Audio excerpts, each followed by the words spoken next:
اچھا ایک اور خبر بھی ہے ہمارے پاس، آپ کے پاس، ابھی ہم ڈسکس کر رہے تھے پروگرام شروع ہونے سے پہلے، جو انٹرم وزیر اعظم بننے والے ہیں ان کے لیے نئے نئے نام روز سننے میں آ رہے ہیں. اب سنا ہے کوئی نئے نام بھی آ گئے ہیں. کئی آئیں گے. میں تو کہتا ہوں میں اور آپ بھی اپنا دے ہی دیں کسی کو، تو ہم بانی نہ جائیں. تو جہاں اتنے مطلب بھی وہ محسن بیگ کا بھی نام آیا ہے اور پتہ نہیں کن کن کے نام آئے ہیں. تو ان کا نام تو بڑا اسٹرانگ کینڈیڈیٹ کے طور پہ آیا تھا. مطلب آپ تو ایسے کہہ رہے ہیں جس طرح ایویں چلتے اسٹرانگ کینڈیڈیٹ. ان کا کیا پروفائل کیا ہے آپ بتا دیں. آپ کو پتہ ہے، آپ کو ریزن پتہ ہے کہ نہیں آپ پروفائل بتا دیں. یہ پرائم منسٹر ہونے کی ریزن بڑی شرمناک ہے. بہرحال ہمارے پاس یہ خبر ہے کہ 2 میڈیا ٹائکونز جو ہیں نا وہ اب اس دوڑ میں وہ بھی شامل ہیں، اور جو فواد حسن فواد ہیں وہ اس دوڑ میں اب نہیں ہے.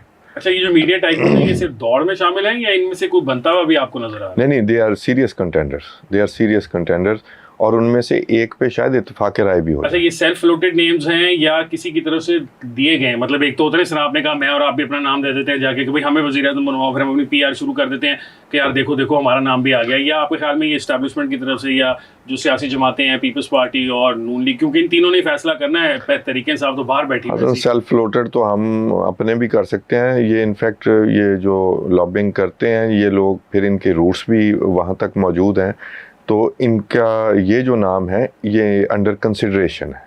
یہ مطلب یہ جو پیپلز پارٹی ہے، نون لیگ ہے، یہ باقی لوگ ہیں، یہ ان کی لسٹ میں یہ زیر غور ہیں آپ کہہ سکتے ہیں. تو یہ سیلف فلوٹڈ نہیں. تو کوئی ہنٹ تو دے دینا ہمارے ناظرین کو کہ کم از کم وہ تھوڑا سا کچھ اندازہ ہی لگا لیں گے کون ہیں یہ میڈیا ٹائکونز. ایک وہ نیلے سے رنگ والا چینل ہے لاہور میں، اس کا ہیڈ کوارٹر ہے، تو ایک تو وہ ہیں، اور ایک اور میڈیا ٹائکون ہے لاہور میں جس چینل کا ہیڈ کوارٹر ہے، وہ بھی بڑے سیریس کنٹینڈر ہیں. اچھا جن کا آپ خیر جن کی طرف آپ اشارہ کر رہے ہیں اگر ان کا نام فلوٹ کیا گیا جو میں سمجھ پایا ہوں، ان کے کچھ ڈرا بیکس بھی ہیں. ہاں وہ یہ کہنا چاہتے ہیں کچھ ڈرا بیکس موجودہ صورتحال کی وجہ سے. جی ہاں، تو ان کے اسٹیبلشمنٹ کے ساتھ تعلقات ہمیشہ اچھے ہی رہے ہیں. ان کے سب کے ساتھ اچھے رہے ہیں. جو گورنمنٹ آتی ہے وہ پھر چینل ادھر کو ٹلٹ لے جاتا ہے. اچھا چلیں یہ تو خیر اب کون بنے گا یہ تو وقت ہی بتائے گا.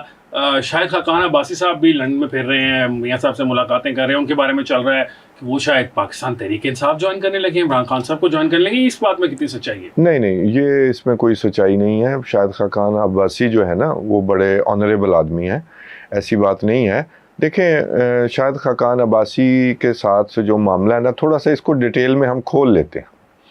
شاہد خاقان عباسی پہ ایک احسان ضرور ہے، وہ بڑا احسان ہے کہ جب برے حالات تھے تو میاں نواز شریف کو جو سب سے زیادہ اعتماد آیا وہ شاہد خاقان عباسی پہ آیا، اور انہیں پرائم منسٹر انہوں نے اپنی جگہ نامزد کیا. اور آپ کو پتہ ہے وہ کچھ عرصہ کے لیے بنائے گئے تھے، شہباز شریف نے آنا تھا لیکن پھر انہیں ریٹین کیا گیا. اچھا اس وقت کی جو اسٹیبلشمنٹ تھی وہ اس بات پہ بغلیں بجا رہی تھی کہ یار یہ عمران خان کو بھی نہیں لاتے تو یہ تو اپنا منڈا ہے، تو اس پہ کام کرتے ہیں. تب بھی شاہد خاقان عباسی نے اپنے آپ کو اپنی وفاداری کو اوپر نیچے نہیں ہونے دیا، اور آپ یہ کہہ سکتے ہیں کہ پاکستان کے بہت اچھے وزیر اعظموں میں سے وہ شمار ہوتے ہیں. اچھا اس کے بعد یہ معاملہ تو چلتا رہا، وہ وفادار بھی رہے، سارا کچھ رہا.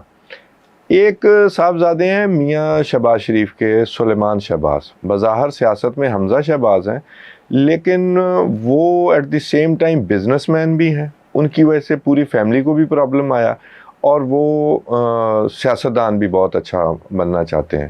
اور اب میرا خیال ہے کہ وہ اب اگر اچھے حالات رہے تو وہ حمزہ شہباز کو شاید ریپلیس بھی کریں. اچھا ان پہ یہ بھی الزام ہے کہ یہ جنرل باجوہ کے ساتھ بھی ڈائریکٹ تھے، اور ان پہ یہ بھی ہے کہ بھی طلعت حسین جو ہیں ہمارے سینئر جو جرنلسٹ ہیں وہ یہ کوٹ کرتے ہیں کہ انہوں نے ان کو آگے بتایا اسٹیبلشمنٹ کو کہ ابھی نواز شریف اور مریم نواز کی گردن سے سریا نہیں نکلا.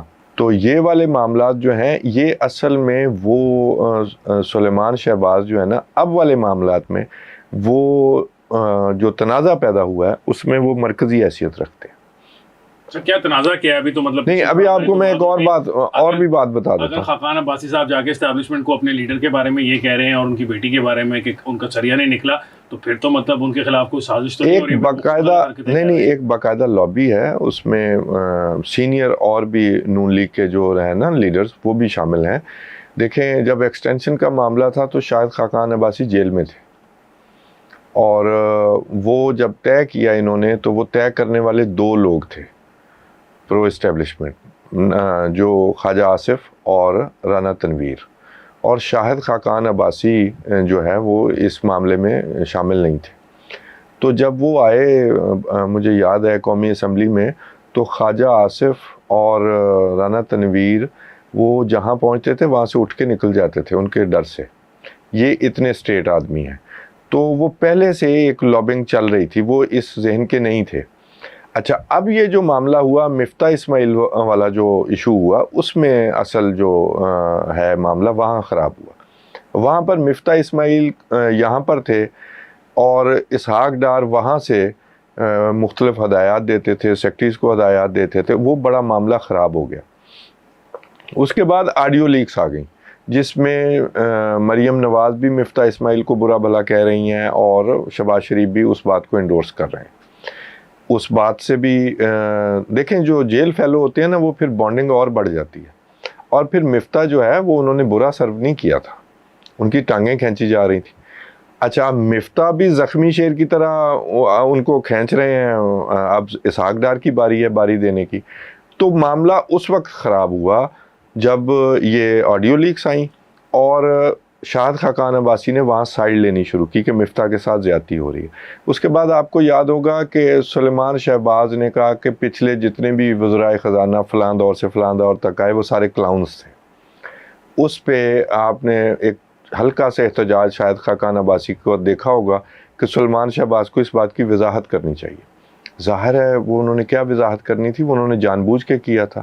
اور اس کے بعد ایک اور ایونٹ ہوتا ہے جو توشہ خانہ کے تحائف کی فہرست باہر آتی ہے۔ اس میں شاہد خاقان عباسی صاحب کہنے والے کہتے ہیں کہ وہ سارا بندوبست شاہد خاقان عباسی کو خراب کرنے کے لیے تھا۔ سر میں خود بڑا حیران ہوا تھا، مطلب اٹس فیکٹ کہ ہم سوچتے تھے کہ شاہد خاقان عباسی صاحب کے بارے میں سنا تھا وہ پروٹوکول نہیں لیتے، اپنی گاڑی خود ڈرائیو کرتے ہیں، تو جب تحفہ و تحائف کی آپ نے صرف سنا ہے، میں نے وٹنس کیا۔ 60 کروڑ، خیر وہ تو ہے نہیں، نا، دیکھیں وہ ہمارے کئی دفعہ اسلام آباد کے اسٹوڈیوز میں بھی خود گاڑی چلا کے آتے ہیں، یہ فیکٹ ہے، لیکن ساتھ ساتھ یہ بھی فیکٹ ہے کہ ان کا نام بھی تھا تقریباً 50 میں دیکھیں جی، میں ایک بات کو تو میں بھی انڈورس کرتا ہوں، یہ جو تحائف آتے ہیں، آپ پاکستان کی نیچر کو جانتے ہیں، وہ وہاں پر جمع ہوتے رہے، یہ ان کی جگہ وہاں جعلی پڑے ملیں گے۔ میں آج بھی انڈورس کرتا ہوں، ٹھیک ہے ان کی قیمت بڑھا دیں، لیکن یہ جن کو ملے ہیں ان کو ہی ملے، وہ پیسے پے کر کے لیں، چاہے بے شک فری لیں، لیکن ان پہ یہ پابندی ہو کہ وہ بیچیں گے نہیں عمران خان کی طرح۔ تو میں تو خیر اس کو ایسا نہیں سمجھتا، اور کوئی شاہد خاقان عباسی نے کوئی غیر قانونی حرکت نہیں کی تھی، ہاں سیاسی طور پر ان کو ڈیمیج کرنے کے لیے، اور پھر اس پہ پھر سلیمان شہباز نے ٹویٹ کیا، اور اس کے بعد یہ معاملات خراب ہوتے چلے گئے۔ اور اب یہ جو معاملہ ہے، مفتاح اسماعیل نے اپنا سفر نہیں روکا، اور میں یہ کہوں گا کہ مفتاح اسماعیل نے یوز کیا ہے شاہد خاقان عباسی کو۔